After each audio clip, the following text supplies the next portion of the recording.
We're less than 24 hours out from the Blarney Blowout, an annual college student party in Amherst. Area properties and UMass Amherst, while not affiliated with the event, are preparing with extra precautions. Western Mass News reporter Olivia Hickey joins us live in Amherst with more. Olivia?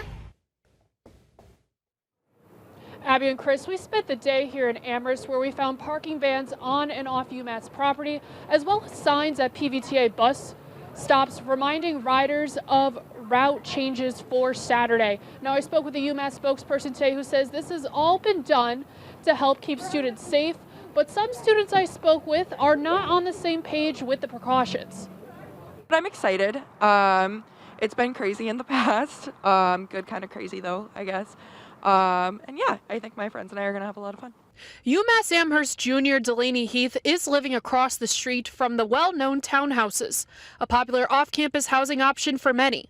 It's also where the annual Blarney Blowout usually takes place, a springtime celebration for area college students, not associated with the university. She admits living across the street leaves her with some concerns. His fear would just be like people trashing our lawn and like us getting in trouble with my landlord or like the company we lease from. But we do have like a camera set up in case so that we can catch like anybody on our property. These are not the only precautions in place for the area. From the road, our Western Mass News crews captured no visitor parking signs dated for this weekend, and notices on the Pioneer Valley Transit Authority bus stop outside the property, alerting riders buses will not pick up or drop off here on Saturday. This precaution concerns Heath. It keeps kids from getting on the road drinking and driving because the bus is an effective way to transport kids without harming anybody.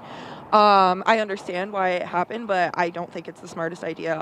We brought this concern to UMass Amherst spokesperson Ed Blagazewski on Friday. He tells Western Mass News the call was made to keep drivers and pedestrians safe. If you're driving a large bus and you have large crowds of people around, navigating that bus stop and driving around large groups of people creates a risk for anybody who's in that area. Right? PVTA echoing that comment in an email reading in part, the plan was developed to address concerns experienced in prior years and to minimize any potential service disruptions.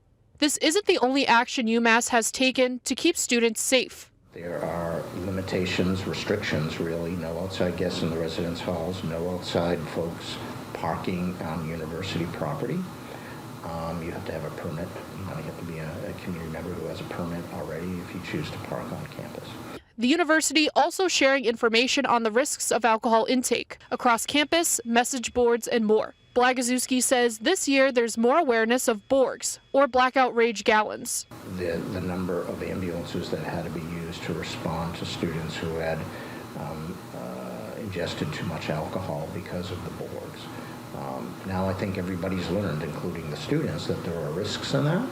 And so both the education aspect as well as the ability of the police to intervene as necessary if they see those containers, I think will be effective. But despite these measures, students anticipate big crowds. Stay safe, have fun, but stay safe. Yeah, agreed. Now, Western Mass News did stop by the leasing office for the Townhouse of Amherst today, and we were told no comment.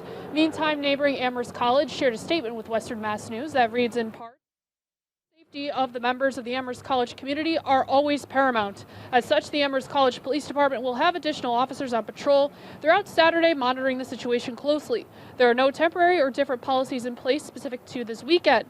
Blagazewski emphasizes only a small number of UMass student body may choose to participate in the celebration.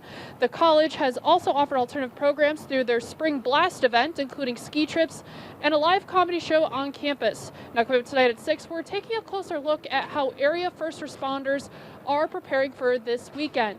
Reporting live in Amherst, Olivia Hickey, Western Mass News.